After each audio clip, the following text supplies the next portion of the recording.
দেখুন, ভারতবর্ষের স্বরাষ্ট্রমন্ত্রী পরিষ্কার তিনি বলেছেন, জনসমাবেশে বলেছেন যে আফগানিস্তান, পাকিস্তান, বাংলাদেশের হিন্দু, বৌদ্ধ, জৈন যারা এদেশে এসেছে তাদের কোনো ভয় নেই।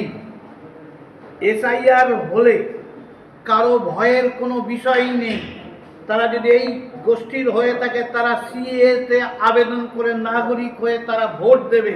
তারা ভারতবর্ষের নাগরিক, এই দেশের সমস্ত রকম তাদের অধিকার আছে। আর এসআইআর আতঙ্কে যে পরিবেশ তৈরি করেছে তৃণমূল, বিরোধিতা করে, সিএ বিরোধিতা করে, তার জন্য যদি কোথাও মৃত্যু হয়, আমরা জানি এই কারণে মৃত্যু হচ্ছে না, তবু সব মৃত্যুই এসআইয়ের কারণে হচ্ছে।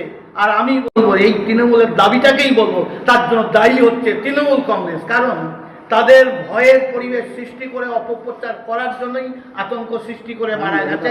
আর তাদের বিরুদ্ধে তৃণমূল খুনের মামলা আনা উচিত তৃণমূলের লোকের বিরুদ্ধে। কারণ এসআইয়ের বিরুদ্ধে তারা ভয়ের বাতাবরণ তৈরি করেছে, সিএর বিরুদ্ধে তারা না করার কথা বলছে। এই সর্বনাশী নীতির জন্যই দায়ী হচ্ছে। যদি কিছু মরে থাকে তার জন্য বাংলাদেশি মুসলিম তারা পালিয়ে যাচ্ছে। আর সেই কারণে যাতে কিছু জাল ভোট ঢোকানো যায়, তারা দলবাজি করে বিএলওদের নিয়োগ করেছে, দলের লোক দেখে দেখে নিয়োগ করেছে, অবৈধভাবে কাজ করছে, তৃণমূলের নেতৃত্বে ইশারায় কাজ করছে, তৃণমূলের পার্টি ক্যাডারকে বিএলও করেছে।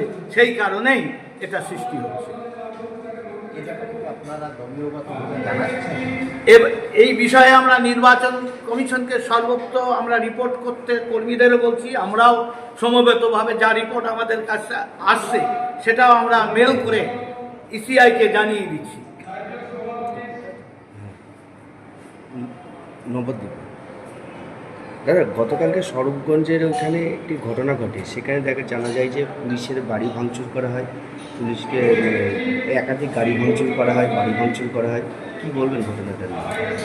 আগে শত্রু বইতে দেখেছিলাম, লাউ পয়সা দিয়ে সবজি কিনবে, গাড়িতে উঠবে পুলিশ, তার জন্য আবার পয়সা দেবে কেন?